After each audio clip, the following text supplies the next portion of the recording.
Oi, professor, eu sou Rodrigo Pérez dos Santos. Esse é o nosso trabalho de história.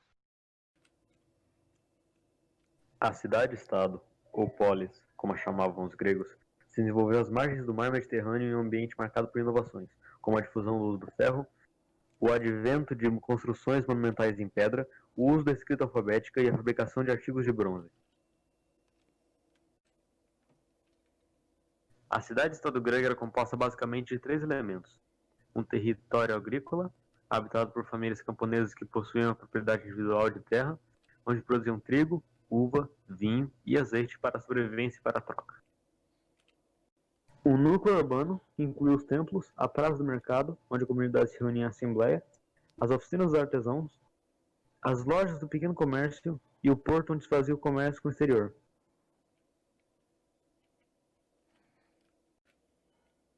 Uma acrópole, cidade alta ou cidadela, que servia como defesa e símbolo da unidade territorial.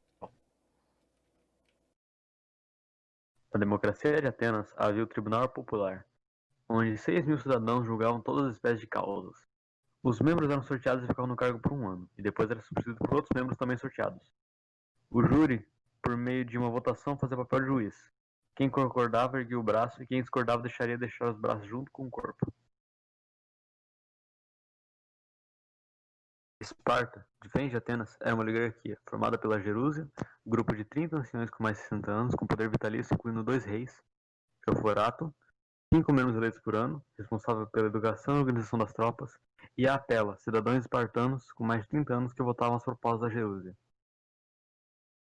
Havia em Esparta 3 grupos sociais diferenciados. Os espartanos, descendiam dos dórios, possuíam as melhores terras e somente eles estariam considerados cidadãos, mantinham uma disciplina rígida e se dedicavam sobretudo à vida militar. Os periecos eram descendentes da população conquistada pelos dórios, dedicavam-se ao artesanato, ao comércio e ao cultivo de um pequeno lote dos arredores da cidade. E os hilotas eram escravos retidos pelo Estado para trabalhar nas terras e casas dos espartanos. Constituíam a maioria da população e revoltavam-se com frequência. Desde a infância, os garotos espartanos são testados frequentemente. Eles passam por muitas provas e rituais até finalmente ter a honra de poder lutar no exército. Sendo que uma das provas, eles saindo em maneira de matança contra os hilotas.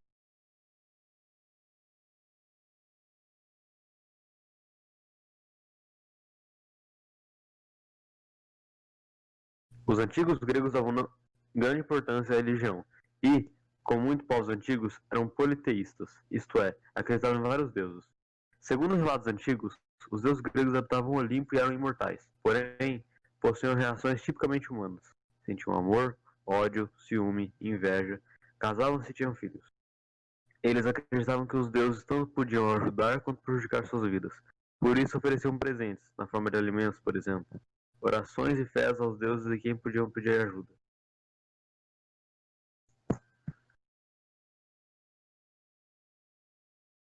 Os Jogos Olímpicos eram uma homenagem a Zeus, o deus soberano. Os atletas de todo o mundo grego treinavam com afinco para se encontrar durante os jogos que ocorriam a cada 4 anos, tendo o primeiro deles ocorrido na cidade de Olímpia em 776 a.C. O teatro grego nasceu em Atenas no fim do século VI a.C., durante os festivais dionísicos. Os espetáculos teatrais terão milhares de pessoas de diferentes estratos sociais, pois em Atenas, frequentar o teatro fazia parte da educação. Em dia de espetáculo, os governantes atenienses pediam todas as atividades e permitiam aos mais pobres assistir às encenações gratuitamente.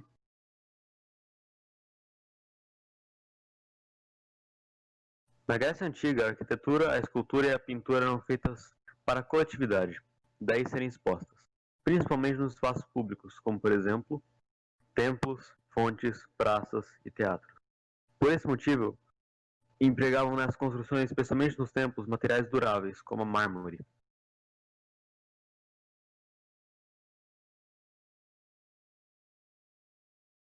Em meados do século V a.C., é possível identificar o desenvolvimento de uma forma científica de medicina. A mágica é inteiramente evitada. Os próprios deuses só podem restaurar a saúde de acordo com as leis naturais, e essas podem ser aprendidas e aplicadas pelos humanos. Este esforço de observação do corpo e da doença teve como principal representante Hipócrates, estudioso nascido na ilha grega de Kos, em 460 a.C. A riqueza das cidades gregas como Atenas, Esparta e Tebas acabou atraindo a cobiça do então poderoso Império Persa, por volta do ano de 490 a.C. Os persas, liderados por Dário, atacaram as cidades gregas, iniciando assim as Guerras Médicas.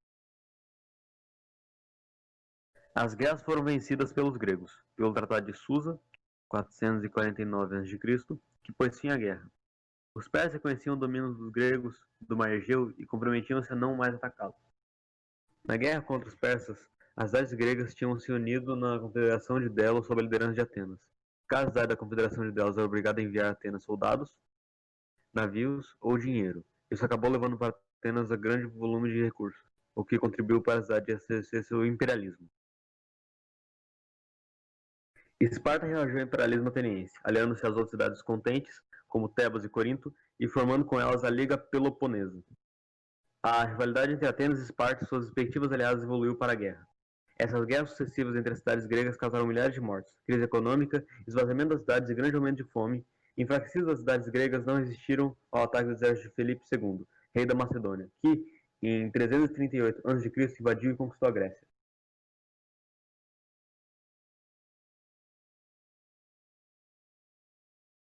Pouco se sabe sobre a origem da Roma, inclusive sobre a data de fundação. É certo, no entanto, que no século X a.C., na região de Lácio, Itália Central, havia numerosos povos, e todos eles sendo próximos do rio Tibre, que é onde foi fundada Roma, é teorizado de que eles se reuniram para se defender de ataques das cidades vizinhas.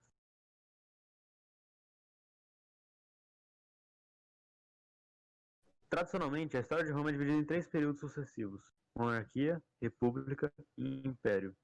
A monarquia é o clássico sistema com uma realeza que controla tudo. República, que é quando os cidadãos escolhem seus representantes para controlar o governo.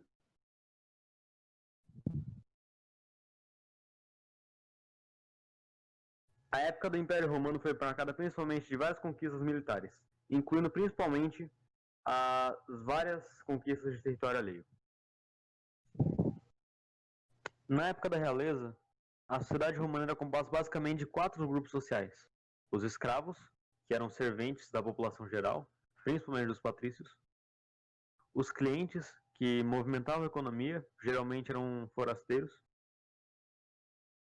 os plebeus, que são pequenos agricultores, artesãos e comerciantes, que além de não ter direitos políticos, podiam ser escravizados por dívidas; e os patrícios, que eram membros de famílias mais ricas e os únicos com direitos políticos. Roma possuía a política chamada de pão e circo, onde os cidadãos eram todos entretidos com teatro, principalmente, e alimentados. Isso servia para controlar revoltas.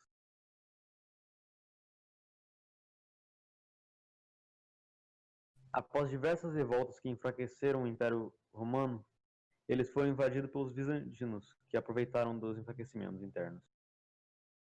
Assim, caiu o Império Romano.